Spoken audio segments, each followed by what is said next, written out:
Let's come to the topic democracy. So in democracy, let's start reading. तो पढ़ना शुरू करते हैं. Literally, the Greek word demos means the people, and kratos means government. ठीक है, और rule. Democracy therefore means government by the people as against monarchy or dictatorship, which were autocratic rule of one person, oligarchy और aristocracy being rule of few. ठीक है, इसमें देखो important words हम देख लेते हैं. एक होता है इसमें ओलिगार्की. ओलिगार्की का मतलब ये होता है कि कुछ लोग ही रूल कर रहे हैं. एरिस्टोक्रेसी के तौर पे भी देख सकते हैं इसको. ओलिगार्की एरिस्टोक्रेसी, कुछ लोग रूल कर रहे हैं. ठीक है, बाकी मोनार्की डिक्टेटरशिप में ये कि वन पर्सन रूल हो रहा है. तो ये ओलिगार्की वर्ड इंपॉर्टेंट है. तो डेमोक्रेसी में तो रूल ऑफ पीपल होता है, right. Basic postulate of democracy are that irrespective of religion, caste, creed, color, sex, or irrespective of the level of economic, educational, or professional background, all are equal in the eyes of law. Equality होती है, and that each individual is capable of governing oneself and of managing one's affair the way one deems fit. In a democracy, the people are supposed to be their own master. They have an inalienable rights to rule themselves or to be ruled in the way they like and by the people they choose. ठीक है, simple English है. So let's not do the इसका Hindi meaning, क्योंकि ये तो simple ही है. अभी prelims mains के पॉइंट ऑफ व्यू से भी उतना इम्पोर्टेंट नहीं है यहाँ पे. ठीक है, next. Democracy is dynamic concept and popular political ideology that has acquired many different meanings over the course of time and in different domain. तो डेमोक्रेसी चेंज होती गई है. Most of its time come much of it come from the changes in society and from different interpretation. Okay, and analysis of the consequence of these changes for democracy. In order to make meaningful assessment of democracy as a system in many countries, one must first know and understand the particular country, because democratic systems vary greatly in their institutional pattern. तो country to country democracy भी depend करती है. ठीक है, it varies greatly in their institutional pattern and other socio-economic, political and cultural dimension. तो democracy dynamic है, उसको समझने के लिए पहले कंट्री समझनी पड़ेगी. नथिंग, कुछ भी इसमें इंपॉर्टेंट नहीं है. While you are reading the book, consider कि ये हमसे बात कर रहा है. ठीक है, तो जब हम किसी भी पर्सन से बात करते हैं तो उसकी एक एक लाइन की एनालिसिस नहीं करते हैं, right. So book is also like our friend, तो he is also talking to us and other socio economic political. ठीक है, in addition it is necessary to be aware of the international settings above and the local condition below the level of national government. ठीक है, the greatest merit of successful democracy is that it puts an end to possibility of overthrow government. तो government का overthrow की possibility खत्म हो जाएगी, क्योंकि rule of people होगा. Throw force of arms, it substitute method of debate, discussion and vote for violent strife. तो debate discussion होगा and use of force in the struggle of power. It enable peaceful change and transfer of power. तो peaceful change होगा. Ballot substitute the bullet. ये देखो, ये वाली line अच्छी है कि बैलेट जो है वो सब्स्टिट्यूट करेगा बुलेट को, क्योंकि बुलेट के यूज़ से आप लोग रिजीम चेंज नहीं कर सकते, बैलेट से ही रिजीम चेंज होगा. Democracy allow legitimate dissent and opposition to grow and prosper and even emerge as an alternative power center and take over the reins of government constitutionally and peacefully. But the democracy is more than a form of government. It is a way of life, an order of a society, a pattern of culture, a model of economic relation, a form of political system, and a type of state. Okay. Again, not important for prelims and mains, so let's ignore it. Let's move ahead. People है sovereign. अब people लोग जो है वो independent कैसे. Sovereign हमने देखा था, एक्सटर्नल सोवरेनिटी, इंटरनल सोवरेनिटी. ठीक है, और एक एब्सोल्यूट सोवरेनिटी, एक नॉन एब्सोल्यूट सोवरेनिटी. तो लोग सोवरेन हैं, बट कौन से वाले, वही हमको देखना है कि कौन से वाले होंगे. Let's see. In democracy by definition sovereignty vest in the people. ठीक है, बट एक्सेप्ट इन प्राइमोर्डियल और revolutional situation sovereignty of the people is merely an abstraction. एक आइडिया है, एब्स्ट्रैक्शन मतलब आइडिया. तो सोवरेनिटी लोगों के साथ है, बस एक आइडिया है जो बोला गया. ऑल्सो इट में imply a state of anarchy. Anarchy भी हो सकती है कि सारी सोवरेनिटी लोगों के पास हो तो वो एनार्की भी हो सकती है. तो सोवरेनिटी लोगों के पास है, ये एक एब्स्ट्रैक्ट आइडिया है. People in the raw may be nothing more than a mob. An absolute power in the hands is like vast energy in wild mountains river running through the hills in its full force and fury causing extensive damage and devastation. तो लोगों को power पूरी नहीं दे सकते, sovereignty नहीं दे सकते. To and fury causing extensive damage and devastation. Oh sorry, यहाँ से. To purposely purposefully utilize the energy, the river has to be tamed and harnessed and dam has to be built and the electricity produced to be controlled. ठीक है, तो energy को basically हमको रोकना पड़ेगा. So sovereign power cannot be usefully और safely exercise by unorganise people और people without order. इसलिए कॉन्स्टिट्यूशन आर द डैम्स. तो कॉन्स्टिट्यूशन क्या करते हैं, लोगों की जो सोवरेनिटी है उसके ऊपर चेक लगाते हैं. ठीक है, कि आपके पास भी पूरी पावर नहीं है. Okay, system to institutionalise and give shape and content to sovereignty. तो भाई ये शेप और कंटेंट देता है सोवरेनिटी को कि कैसा होगा sovereignty. The people needs political institution and instrumentalities for expressing and employing their sovereign power. ठीक है, तो लोगों की सोवरेन पावर को एक्सप्रेस करने के लिए इंस्टीट्यूशन चाहिए. ठीक है, तो लोगों के पास पावर है, लोग इंडिपेंडेंट हैं, बट उसको एक्सरसाइज करने के लिए चाहिए हमको इंस्टीट्यूशन. बट वो इंस्टीट्यूशन बनाए किसने, कॉन्स्टिट्यूशन ने. ओके, तो ये लाइन इंपॉर्टेंट है कि people lead institution and instrument for expressing and employing the sovereign power and will. ठीक है, अब आगे बढ़ते हैं. People exercise their inalienable rights to select the best political system that would meet their needs and enable them to achieve their aspiration. When a nation becomes free from foreign yoke and stepped into freedom, or when a revolution sweeps the land, or when a sovereign state is otherwise born. तो जब country born होती है तो क्या होता है, the first most important thing होती है, the first most fundamental application of the sovereignty of the people is giving themselves a polity. एक पॉलिटी देना सबसे पहला काम होता है कभी कंट्री बनती है तो. ऑफ देयर चॉइस, उनकी चॉइस के हिसाब से पॉलिटी मिलनी चाहिए. अगर वो बोलेंगे कि मोनार्की, तो लोग बोल रहे हैं मोनार्की, तो मोनार्की ही चाहिए. They decide through their constitution the ground rule under which certain powers are devolve और transfer by the people to different organs और फंक्शनरी ऑफ द स्टेट. ठीक है, तो कैसे काम करेगा वो लोग डिसाइड करेंगे. Under a democratic system while legal sovereign is the supreme law making and the law enforcing body, there is a behind in the will of the people. तो विल ऑफ द पीपल भी है वहाँ पे, जो law बना रहा है, जो लॉ को इन्फोर्स कर रहा है, बट उन दोनों के पीछे विल ऑफ द पीपल भी है. ठीक है, तो there is the will of people which is the final ultimate and final source of all authority. तो सब अथॉरिटी का वो है, लोग हैं. It is the authority from which verdicts can be no appeal. इसके ऊपर कोई अपील भी नहीं है, फाइनेस्ट अपील है. According to Dicey behind the sovereign which the lawyer recognise there is another sovereign to whom the legal sovereign must बो. ठीक है, तो लीगल सोवरेन का मतलब ये है कि स्टेट है लीगल सोवरेन है, बट जो लोग हैं वो एब्सोल्यूट अथॉरिटी हैं, फाइनल सोर्स ऑफ अथॉरिटी हैं. ठीक है, तो ऐसे लिखो. ये वोकैबुलरी देखो मेंस में काम आती है अपने. क्या लिखना है मैं आपको बताता हूँ. आगे चलो. ओके, तो फ़ोन ड्रॉप हो गया था तो मैंने पॉज कर दिया इसको. तो अगेन ये थोड़ा सा ब्लर हो रहा है, let me check it. Okay, तो मैं कह रहा था कि सबसे पहले आप लोग को लीगल सोवरेन हमारा स्टेट है, और जो सोवरेन है वो पीपल है. But it is an abstract idea, abstraction है ये. कंप्लीटली सोवरेन लोग नहीं, कि लोग होंगे तो बहुत ज़्यादा पावर हो जाएगी उनके पास, तो ऐसा भी नहीं करना है हम लोग को. ठीक है, तो now let's move. The legal sovereign cannot last long if deliberately and continuously oppose the wishes of the people. For the people in the last resort can have recourse to the force and establish a new government by means of revolution. तो revolution तो लोग कर ही सकते हैं, right? The government can held directly responsible to the people through means such as periodic election, local self-government, referenda, initiative and recall. ठीक है, तो government responsible होती है. What is the utmost importance that in a democracy authority has got to be exercised not arbitrarily but in according with the laws of the land and a full sense of accountability of the people. Right, simple. तो ये भी जितना काम का था हमने लिख लिया यहाँ पे कि लीगल सोवरेन कौन है और एब्सोल्यूट सोवरेन कौन है. ये दो बातें जो हमने वो नोट डाउन कर ली है. Now again let's move. Types of democracy देखते हैं. Democracy is not a single unambiguous phenomena. इसकी भी टाइप्स होंगी, बहुत सारे अलग अलग टाइप के होंगे.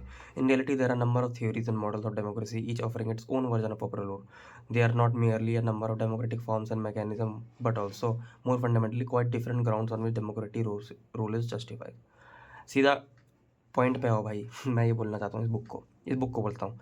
Various terms are use to describe there are many variants of democracy. Classical democracy है एक है प्रोटेक्टिव डेमोक्रेसी, एक है डेवलपमेंट डेमोक्रेसी, एक है deliberative democracy, people's democracy, guide democracy, basic and so on. यानी कि बहुत सारे हैं.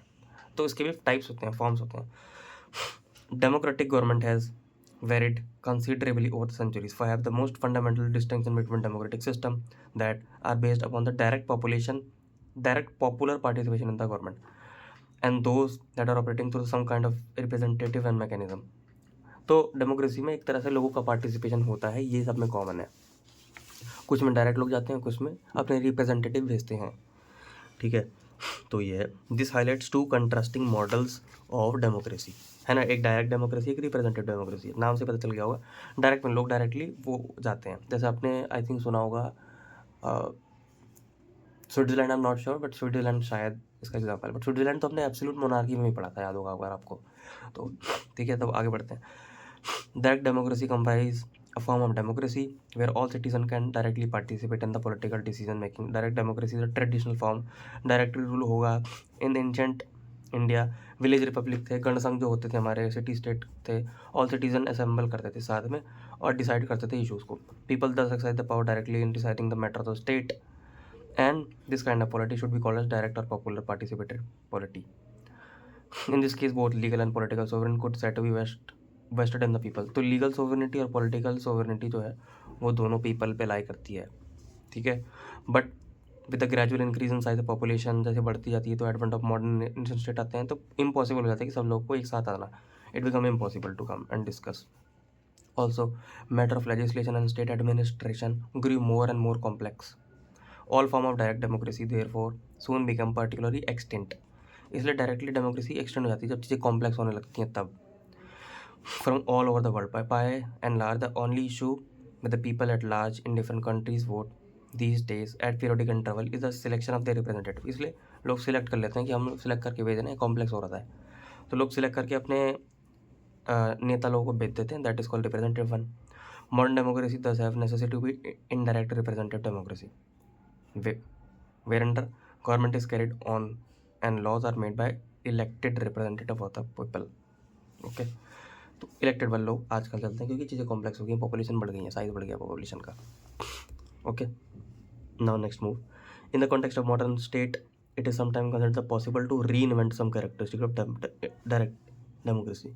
कुछ कुछ चीज़ों को हम री इन्वेंट कर सकते हैं। ये सजेशन में हम लोग लिख सकते हैं कंक्लूजन में, क्योंकि कंक्लूजन में आपको पता है पॉजिटिव फ्यूचरिस्टिक सजेस्टेड लिखना पड़ता है। पॉजिटिव फ्यूचरिस्टिक सजेस्टिव तो सजेस्टिव है ये कि डायरेक्ट डेमोक्रेसी को और बढ़िया करने के लिए हम क्या कर सकते हैं, ठीक है।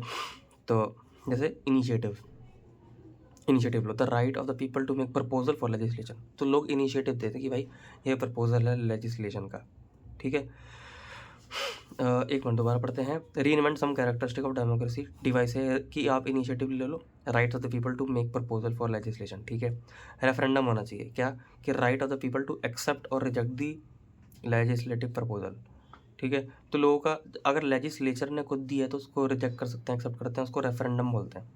पास by legislator thereby giving a veto to the people. इसमें वीटो का मतलब होता है कि आपके पास पावर है कि आप उस लॉ को जो पास हो रहा है उसको आप बंद भी करा सकते हो, तो दैट इज कॉल्ड रेफरेंडम। तो एक तरफ से गया लेजिस्लेचर इधर है और लोग इधर हैं, तो लोगों ने इनिशिएटिव लिया और उधर से रेफरेंडम आया तो उन्होंने कैंसिल कर दिया। रिकॉल का मतलब क्या है, दोबारा कॉल करना, यानी कि लोगों का पीपल है तो कॉल बैक देयर रिप्रेजेंटेटिव, वापस बुला लो थ्रू पटिशन और रेफरेंडम, ये बोल के कि भाई तुमसे नहीं हो रहा, तुम रिजाइन मारो। रिकॉल। और होता है प्लेबिसाइड क्या होता है, right of the people to express their opinion on a particular political issue. Opinion लोग अपना दे सकते हैं एक पर्टिकुलर पॉलिटिकल इशू में, उसको प्लेबिसाइड बोलते हैं। रिकॉल बोला है ना, रेफरेंडम का मतलब ये है कि हमने कुछ लॉ बनाया, अब आप रेफरेंडम करके लोगों आप उसको लेजिटिमेसी दो, ये तो पास होगा या पास नहीं होगा, तो दैट इज़ कॉल्ड रेफरेंडम, ठीक है। तो ये सारे चीज़ें हैं, ये हम लोग अप्लाई कर सकते हैं अपना डायरेक्ट डेमोक्रेसी में, तो ज़्यादा बेटर होगा, ठीक है। तो ये है। अभी स्विट्जरलैंड में both at the local and federal level there exist provision for both initiative and referendum. तो स्विट्जरलैंड में तो दो हैं, इनिशिएटिव रेफरेंडम है। In few Swiss cantons even today issues like closure of school on a particular day, increase in the price of bread may be decided by popular vote. There may be some referendum on major international issue.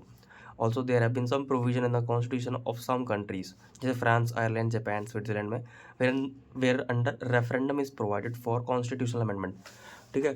तो constitutional amendment आता है तो कुछ countries में ऐसा भी है कि रेफरेंडम होगा तभी, यानी कि लोग जब सारे पास कर देंगे तभी होगा ऐसा, ठीक है। अगेन एग्जांपल देखो जापान का है। जापान, फ्रांस, ये दो नाम तो है बढ़िया लग रहे हैं क्योंकि ये न्यूज़ में चलते रहते हैं, जापान और France.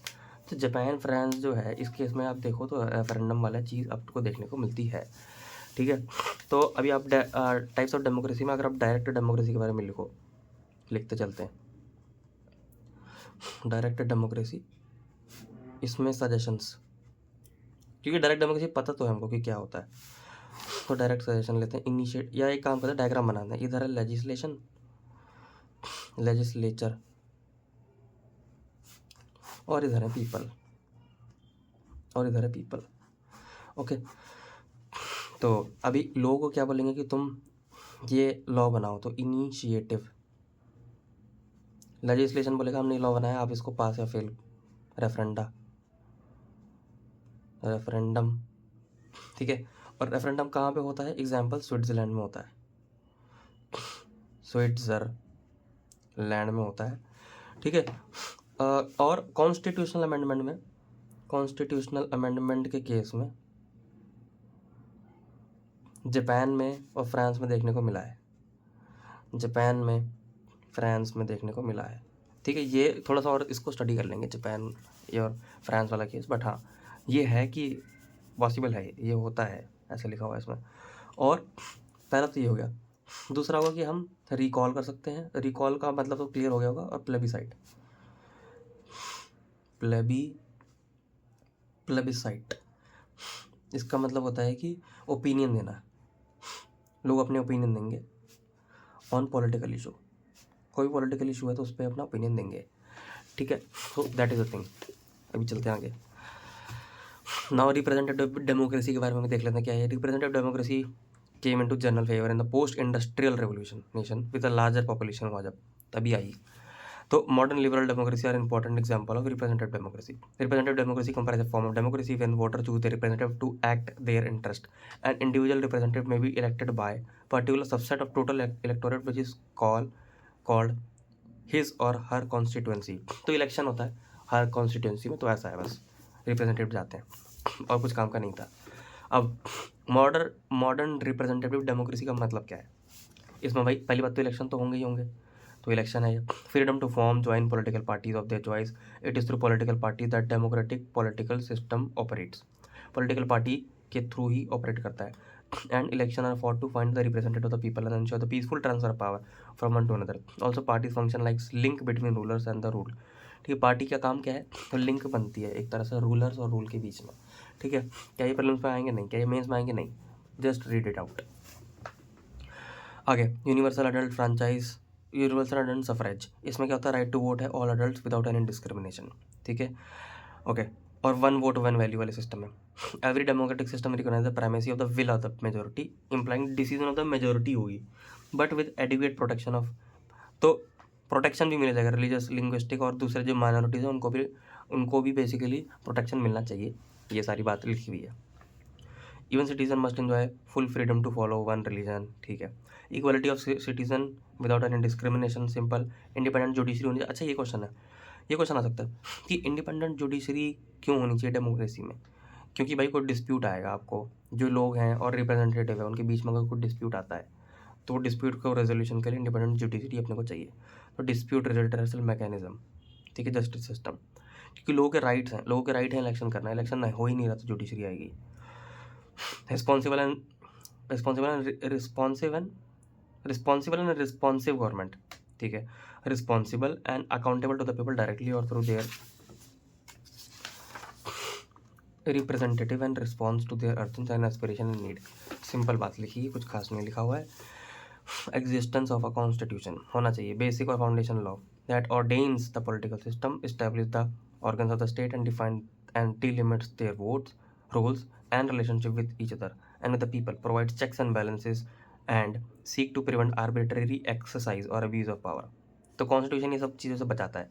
Every constitution provides for legislation, executive and judiciary as the main organ of the state, the representative power of the three organs and the nature of relationship between them, sharing separation of power, extent of independence from each other, etc., give rise to different political system of the constitutional representative democracy। ठीक है, तो constitutional representative democracy में कि constitution होगा और representative democracy होगी, ठीक है।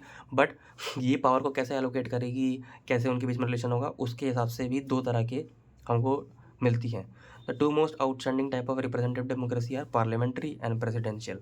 ठीक है, तो दो तरह की हमको रिप्रेजेंटेटिव डेमोक्रेसी के भी दो टाइप हैं, पार्लियामेंट्री और प्रेसिडेंशियल। ठीक है, तो ये रिप्रेजेंटेटिव की हैं, तो ये भी आप लोग लिख सकते हो, रिप्रेजेंटेटिव डेमोक्रेसी की टाइप। अब के रिप्रेजेंटेटिव डेमोक्रेसी का टाइप है, पहला पार्लियामेंट्री और दूसरा है आपका प्रेसिडेंशियल। ठीक है, दूसरा है आपका प्रेसिडेंशियल। ओके, होप ये क्लियर होगा, सिंपल सी चीज़ थी तो कुछ खास नहीं है इसमें। ठीक है, let's move ahead. Parliamentary system, in parliamentary system almost by definition parliament is suppose to be supreme. Parliament supreme होगा क्या हमारे केस में? पार्लियामेंट सुप्रीम है? नो, हमारे केस में तो कॉन्स्टिट्यूशन, इंडिया के केस में कॉन्स्टिट्यूशन सुप्रीम है, ना कि पार्लियामेंट। ठीक है, तो ये कह रहा है कि पार्लियामेंट्री सिस्टम में पार्लियामेंट सुप्रीम होगी, there is a fusion of executive and legislation. तो दोनों मिल के काम करेंगे, एग्जीक्यूटिव एंड लेजिस्लेशन मिल के काम करेंगे। तो there is a fusion of executive and legislative power as much as executive come out of parliament. Executive parliament से ही आएगा and remain part of it and responsible to it. Executive आएगा parliament से ही। ठीक है, तो एक तरह से फ्यूजन हम बता रहे हैं कि दोनों में बीच में फ्यूजन है, क्योंकि एग्जीक्यूटिव जो निकल के आया है वो निकल के लेजिस्लेचर से ही निकल के आया। ठीक है, जैसे एग्जीक्यूटिव के हमारे केस में क्या होगा, जैसे हमारे मिनिस्ट्री होती है, होम मिनिस्ट्री हो गई, ये एग्जीक्यूटिव ही तो है। ठीक है, तो ये है। Okay, the two are not separate and centres of power and there is a little scope of any dichotomy between the to.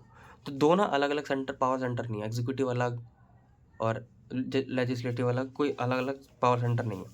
All executive power is really exercise by the cabinet of the council of minister. The minister are member of parliament and under the concept of ministerial responsibility remain accountable to the elected representative of the people in the parliament. तो क्योंकि देखो काम cabinet के format में होता है ना, कि कैबिनेट होती है वो एग्जीक्यूटिव होती है, वो एग्जीक्यूटिव रिस्पॉन्सिबल होती है लेजिस्लेचर को। जैसे हमारे केस के इंडिया के केस में भी आपने देखो को मिला है, तो वो ही बता रहा है कि आपकी जो एग्जीक्यूटिव है वो निकल के आई है लेजिस्लेचर से, और ये दोनों एक तरह से क्या है, अलग नहीं है, मतलब ये दोनों एक तरह से एक फ्यूजन ऑफ पावर देखने को मिलता है इन दोनों के केस में। ठीक है, एक तरह से फ्यूजन है ये, तो ऐसा। The parliamentary system less greater emphasis of the concept of executive answerability to parliament. तो मैंने बताया ना, एग्जीक्यूटिव रिस्पॉन्सिबल होगा पार्लियामेंट को। The movement the council of minister cabinet lose the support of majority of the house, और to be more exact when majority of the house oppose कर देते हैं, दे मस्ट गो। इसलिए executive को तब जाना पड़ता है जब लेजिस्लेचर बोलते हैं कि भाई अब तुम्हारी एक तरह से मेजोरिटी नहीं बची है। ठीक है, इसलिए council of minister cabinet loss कर देते हैं सपोर्ट मेजोरिटी का, तब ऐसा होता है। Any member can bring a vote of no confidence, इसको नो कॉन्फिडेंस बोलते हैं कि हमको कॉन्फिडेंस नहीं आ रहा है एग्जीक्यूटिव पे, जो एग्जीक्यूटिव हमसे निकल के आई है वो। The house can also vote out a government on a major bill, the policy issue or by refusing supplies or money appropriation. ठीक है, तो पार्लियामेंट्री आप में पता चल गया होगा, थोड़ा बहुत आइडिया लग गया होगा कि क्या है। इन parliamentary system the head of the government is different from the head of state. ठीक है, सिंपल है, हेड ऑफ गवर्नमेंट क्या होता है, गवर्नमेंट होती है एक तरह से एग्जीक्यूटिव, मान लो गवर्नमेंट इज एग्जीक्यूटिव। स्टेट क्या है, पूरा मशीनरी है, पूरा इंडिया एज अ स्टेट है। वो स्टेट एक बहुत बहुत ही डायनामिक कॉन्सेप्ट है, इसमें सब कुछ आ जाता है। तो उस स्टेट का हेड जो होगा वो अलग होगा, जो कि हमारे केस में प्रेसिडेंट होता है, गवर्नमेंट का हेड प्राइम मिनिस्टर होता है। ठीक है, गवर्नमेंट यानी कि एग्जीक्यूटिव, एग्जीक्यूटिव जो लेजिस्लेचर से ही निकली है वो उसी का ही हिस्सा है। ठीक है, the constitutional head of the state may be the crown as in UK. Crown हो सकता है जैसे यूके में constitutional head of the state. तो हेड ऑफ द स्टेट यानी कि स्टेट का हेड क्राउन हो सकता है, यानी कि राजा महाराजा हो सकते हैं, या प्रेसिडेंट हो सकते हैं जैसे इंडिया में होता है, और हेड ऑफ द गवर्नमेंट तो प्राइम मिनिस्टर ही होते हैं। यूके क्लासिकल एग्जाम्पल है पार्लियामेंट्री सिस्टम का with a constitutional hereditary monarchy. तो हेड ऑफ द स्टेट जो है उस केस में क्या है, एक मोनार्की है, रानी होता है, राजा होता है ना। It is a unitary nation state. British have no written constitution. Parliament lays the laws, and in theory, at least, British Parliament is still supreme and sovereign. तो ब्रिटिश सोवरेनिटी अभी है, थ्योरी में यह है कि ब्रिटिश पार्लियामेंट सुप्रीम है, क्योंकि constitution supreme है ही नहीं। There are no limitation on its power and the judiciary does not have the same power of judicial review. और जुडिशल रिव्यू की कुछ क्या है कि कुछ पावर भी नहीं है एज द यूएस कोर्ट्स, क्योंकि कुछ जब रिटर्न ही नहीं है तो रिव्यू किसको करेंगे, जब कुछ रिटर्न ही नहीं तो जुडिशरी की जो पावर है वो लो है। ठीक है, it is another matter that in practice the things have considerably changed with the advent of European Union. तो यूरोपियन यूनियन जब से आया है तब से चीज़ें थोड़ी सी चेंज हुई हैं, and the assertion of the regional identities on the other. अब देखो पार्लियामेंट्री सिस्टम थोड़ा लिख लेते हैं कुछ पॉइंट्स। पार्लियामेंट्री जो प्रीलिम्स मेंस के लिए इंपॉर्टेंट है बस। पार्लियामेंट्री सिस्टम में ये है कि इधर बनाओ लेजिस्लेचर, एग्जीक्यूटिव, है ना। अब लिखो born out of legislature only, मैंने शॉर्ट में लिख दिया है ना। और अकाउंटेबल टू लेजिस्लेचर, ठीक है। ये है पार्लियामेंट्री सिस्टम का पहला पॉइंट। दूसरा पॉइंट एक ये है कि head of government is different, और हम कह सकते हैं कि not equal to head of state. Example UK, India, ठीक है, यूके और इंडिया। और पार्लियामेंट्री सिस्टम में क्या होता है, क्योंकि parliament is supreme, parliament supreme है,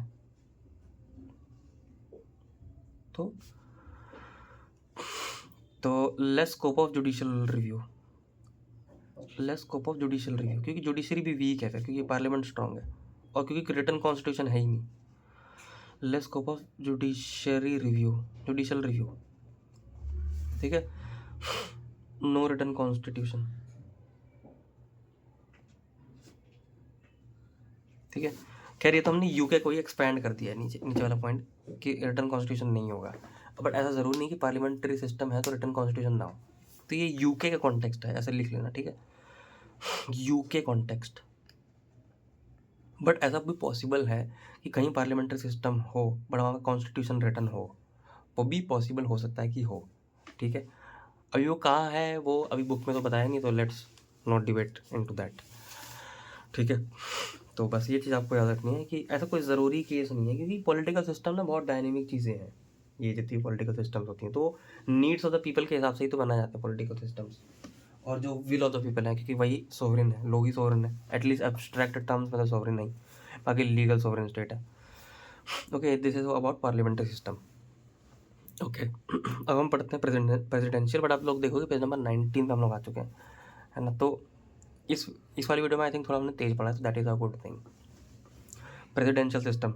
Next to the parliamentary system, the chief variant of the constitutional government and representative democracy is the presidential system and of the US type. अब अभी एक चीज़ देखो, ये दोनों ही ना एक तरह से रिप्रेजेंटेटिव डेमोक्रेसी के टाइप है। पार्लियामेंट्री सिस्टम भी रिप्रेजेंटेटिव है, और हमारा रिप्रेजेंटेटिव का मतलब है कि लोग इलेक्ट होंगे, और लोग जो होंगे अकाउंटेबल होंगे पीपल के।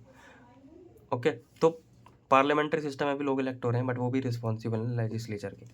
प्रेसिडेंशियल में भी इलेक्शन तो होगा, इनडायरेक्ट वाला जो रिप्रेजेंटेटिव वाला होगा। There are of course many so-called presidential system in various part of the globe which may be neither constitutional nor representative or democratic. Sometimes usurpers of the power through coups or other non-democratic and anti-constitutional or violent means may also describe themselves as president. तो कुछ लोग अपने आप को president declare भी कर सकते हैं अगर वो पावर को कैप्चर करके आ जाए। इवन मिलिट्री डिक्टेटर्स जो कहते हैं ऑफर manage to go about as a constitutionally chosen president, ऐसा कह देते हैं अपने आप को वो लोग, ठीक है। बट हम नॉर्मल कंडीशन की बात कर रहे हैं। नॉर्मली प्रेसिडेंशियल सिस्टम क्या है? As a category of political system within the parameters of the representative democracy, presidential system is distinguish by the president being the elected by the people. President elected होगा people के द्वारा as the head of state for a fix term, head of state होगा for the fix term. तो हमारे case में भी क्या है, प्रेसिडेंट जो है वो आता है, वो हेड ऑफ स्टेट होता है, बट वो डायरेक्टली इलेक्ट नहीं होता हमारे केस में, and for a fixed term. He is the center of power, head of the state, also of the government also. Government का हेड भी है वो, ठीक है, एग्जीक्यूटिव का हेड भी है, मतलब वो he is at most irremovable during his terms of office in as much as his tenure is not dependent on retaining the confidence of the legislature or even majority support of his policies. ठीक है, वो confidence में रहता है until and unless कुछ ज़्यादा ही no confidence motion pass हो गया. All the executive power vests in him and he is free to choose heads in different department whom may called secretaries और ministers. ठीक है, तो सेक्रेटरी बोलता है अपने मिनिस्टर को, सेक्रेटरी बोलता है, हमारे यहाँ पे सेक्रेटरी IAS होता है, ठीक है, उनके यहाँ पे मिनिस्टर होता है, तो वो चूज़ कर सकता है। The presidential system is said to be based on doctrine of separation of power and functional differentiation between the executive, legislative and judiciary. तो प्रेसिडेंशियल सिस्टम जो है ना सेपरेशन ऑफ पावर को फॉलो करता है। कैसे कि अगर प्रेसिडेंशियल सिस्टम में प्रेसिडेंट है तो वो सिर्फ एग्जीक्यूटिव का ही काम करेगा, लेजिस्लेचर जुडिशरी का काम नहीं करेगा। बट हमारे यहाँ पे देखो उल्टा है, हमारे यहाँ पे क्या है, एग्जीक्यूटिव लेजिस्लेचर से ही है ये, तो एक तरह से एग्जीक्यूटिव भी है और वो लेजिस्लेचर भी है, ठीक है। तो बहुत ही फ्लूड है। अभी प्रेसिडेंशियल लिखते हैं, प्रेसिडेंशियल, ठीक है। तो प्रेसिडेंट जो होता है, president elect by people, fixed tenure लिख दो यहाँ पे। For fixed tenure head of state is equal to head of government, head of state is equal to head of government, and he is the power, and separation of power is rigid, separation of power के basis पे है ये, जो कि rigid है। हमारे के case में फ्लूड है, क्योंकि देखो ये लेजिस्लेचर है और ये एग्जीक्यूटिव है, और ये दोनों फ्यूजन के तौर पे काम कर रहे हैं, आसपास ही काम कर रहे हैं, साथ में काम कर रहे हैं। Unlike the position on the parliamentary system, the executive और द मिनिस्टर्स, जो मिनिस्टर्स होंगे are not drawn from or part of or really responsible to the legislature, तो they are not responsible to legislature, ठीक है। तो लिखा हुआ है ये, तो जितने भी एग्जीक्यूटिव हैं, so they are or really responsible, not drawn from or part of or really responsible to the legislature. Also judicial review जो है वो absolute होगा with the Supreme Court deciding from time to time what the US Constitution is। तो इसको इसमें उल्टा है, क्योंकि यहाँ पे मैं बताया ना less scope of judicial review था, यहाँ पे मोर स्कोप है, क्योंकि यहाँ पे सेपरेशन ऑफ पावर भी, तो सबकी पावर को सेपरेट रखने का भी काम है। In practice however there is more sharing than separation of power, तो पावर शेयर भी होती है between the three organ of the state. Example, president having a role in legislation, ठीक है, बट ये प्रैक्टिस में होता है, इन प्रैक्टिस लिखा है ये तो थ्योरी वाली बात। प्रैक्टिस में क्या होता है, पावर शेयरिंग होती है कि प्रेसिडेंट रोल कर रहा है लेजिस्लेशन का, है ना, एंड कांग्रेस का मतलब लेजिस्लेशन, कांग्रेस और its Senate having approve executive, diplomatic and even judicial appointment are ratified treaties. तो ये सब कैसे काम करते हैं हम देखेंगे वैसे, बट एक तरह से सेपरेशन ऑफ पावर फ्लूड होती है रियल में। It is said that under this scheme three organs can keep on even keel and conflicts resolve through system of checks and balances between them, ठीक है। तो checks and balances बना होता है अगर सेपरेशन ऑफ पावर, सब अपना अपना काम करें, बट प्रैक्टिस में ऐसा नहीं होता, ठीक है। तो ये भी लिख दिया, रिजल्ट लिख दिया, और जुडिशियल रिव्यू इज एब्सोल्यूट और it is possible, judicial review is absolute and it is possible, तो ये मैंने लिख दिया यहाँ पे। ओके, तो let's stop at page number 20 and we will continue from 20।